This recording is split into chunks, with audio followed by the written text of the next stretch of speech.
All right. So today we're going to be discussing about Roman shipbuilding and navigation, which is reading passage 1. Now we have true, false, and given questions that come in order.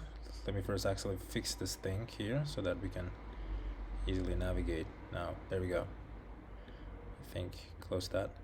Now, we have Romans shipbuilding skills were passed on to the Greeks and Egyptians. So that means Romans gave their shipbuilding skills to Greeks and Egyptians, and skilled craftsmen were needed for the mortars and tandem method for fixing planks. The later practiced used by Mediterranean shipbuilders involved building the hull before the frame. So they had they built the hull before the frame. The Romans called the Mediterranean Sea Mare Nostrum. I want to find that really quickly. Okay, we have tenon and mortise as well. Mare Nostrum. There we go. Because they dominated its use. They dominated the use of the sea. Well, I can actually read that. Eventually, Roman's navy became the largest and most powerful in the Mediterranean, and the Romans had control over what they therefore called Mare Nostrum, meaning our sea. So I think I can already underline that here and give this the number here, and give this number 4, which is going to be true. We already found the first answer. I'm gonna take that. So we have true. There we go. We have true as well. So warships. We have warships. We have merchant ships. We have warships over here. So most rovers on the ships were people. I'm sorry, from the Roman army. All right. Now let's proceed to the passage. So shipbuilding today is used on science, and ships are built using computers and sophisticated tools. Shipbuilding in an ancient Rome, however, was more of an art relying on estimation, inherited techniques, and personal experiences. So it means that it was relatively hard. The Romans were not traditionally sailors, but mostly land-based people who learned to build ships from the people that they conquered, namely the Greeks and the Egyptians. We got the first answer we have already here. So I'm gonna take that. I'm gonna give this number 1. So, of course, here it says that Romans fought with Greeks and Egyptians, and when they were fighting, they got the shipbuilding skills, which means the answer is going to be false instead. But because, of course, they wrote the opposite version here, so I'm going to give it as a false. Take that like that. So there are a few surviving written documents that give descriptions and representations. So there are a few surviving documents. A few means there are some. So including sails and rigging. Excavated vessels also provide some clues about ancient shipbuilding techniques. Study of these have taught us that ancient Roman builders built the outer hull first, then proceeded with the frame. Okay, we have an answer here. So I'm gonna give this another number. So let me just maybe put it over here. So later press Mediterranean shipbuilders involved the hull before the frame. No, before the frame. So it was the later practice used by Mediterranean shipbuilders involved building the hull before the frame. Here it says Roman built the outer hull first, then proceeded with the frame. So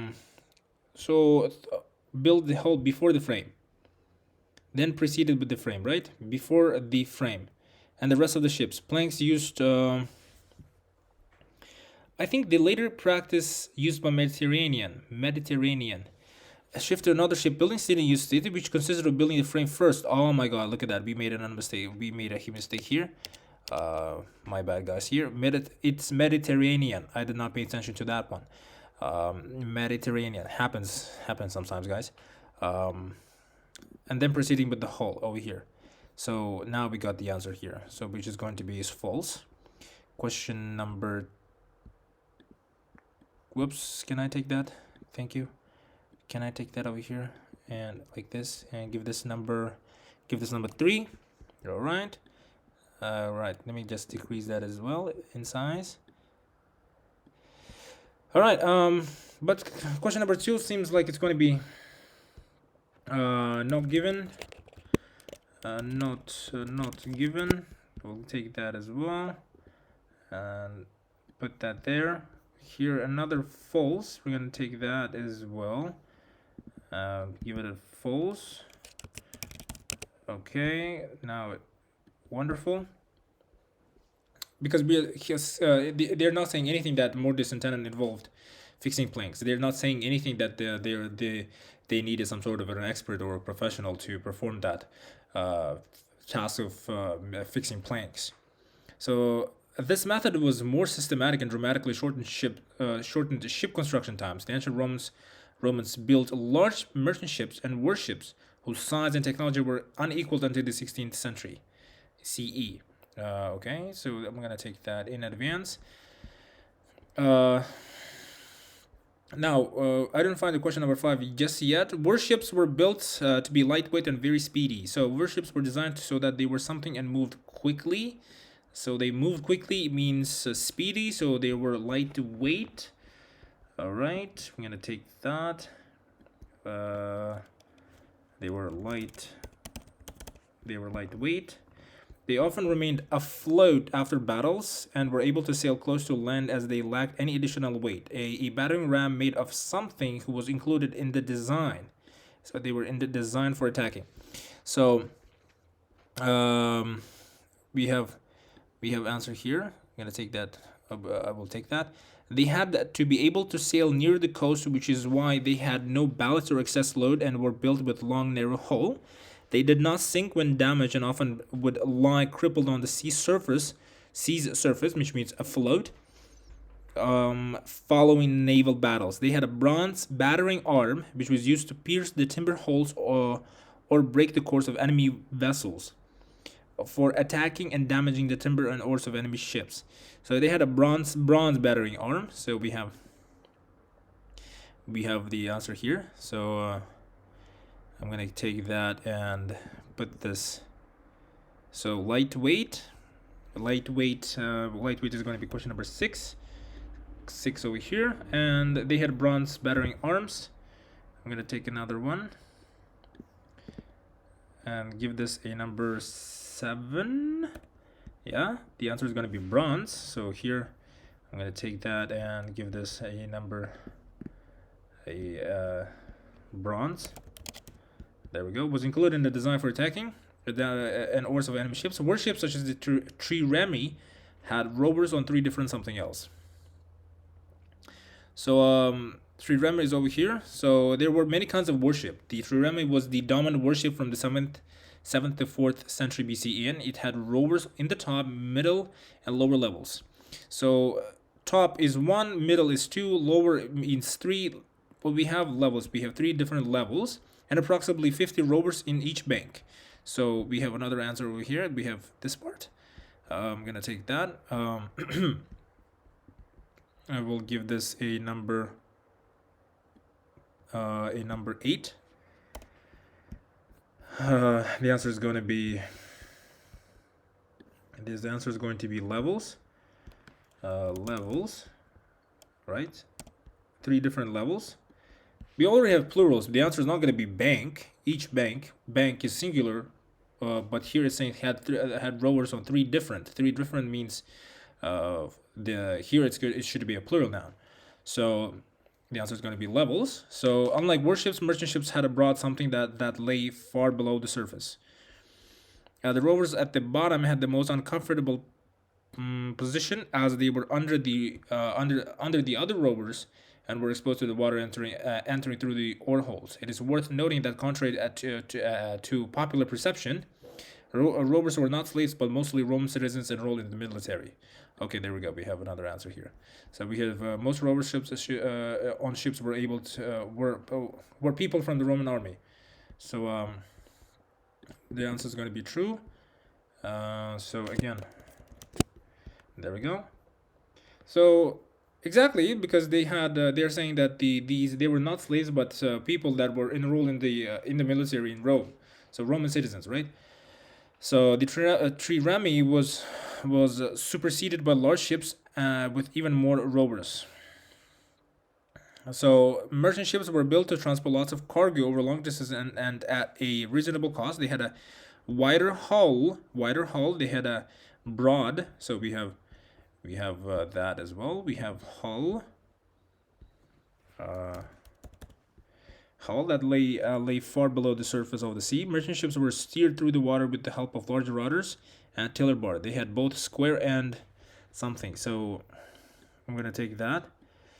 I'm gonna give this a number 9. Take that as number and put it at number 9 here. Double planking and solid interiors for added stability. Unlike warships, their V-shaped hull was a deep underwater, meaning that they could not sail too close to the coast. They usually had 2 huge side rudders located off the stern and controlled by a small tiller bar connected to a system of cables. They had from 1 to 3 masts with large square sails and a small triangular sail at the bow. So they had both square and triangular. Very nice.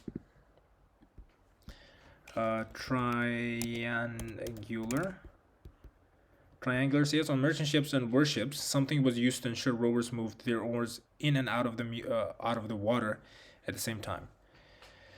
So